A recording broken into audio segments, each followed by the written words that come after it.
Now, earlier today, we spoke with the Health Minister, Dr. Dwayne Sands. Our Cleopatra Murphy talks with him about the latest. Minister of Health, the Honorable Dr. Dwayne Sands, says government instituted a mandatory curfew and other measures on the belief that the Bahamas could see a surge in cases of the novel coronavirus. His comment comes as U.S. Surgeon General Jerome Adams warns that this week it is going to get bad in the U.S. because not enough people are taking the threat the virus poses seriously.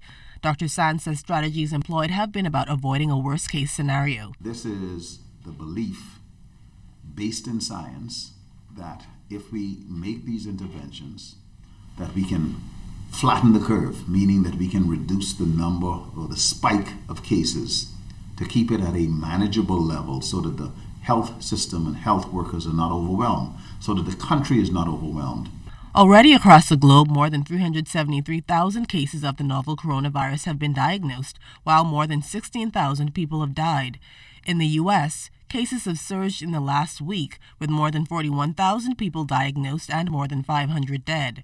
Up to news time, the Bahamas had 4 confirmed cases. A social media post, however, had someone warning residents to leave Nassau due to an expected wave of cases linked to the flight that arrived in the country with 2 of the coronavirus positive patients. Dr. Sands says it is unreasonable to incite unnecessary hysteria. What I'd like to see is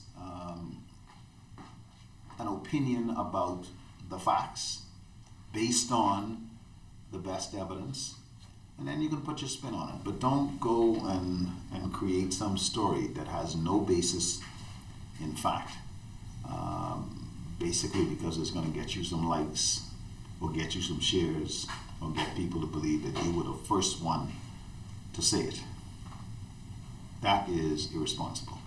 On the other end, for those not taking the virus seriously, Sands says the situation can get much worse if residents fail to adhere to social distancing guidelines and other preventative measures to limit the virus's spread. When this story is told,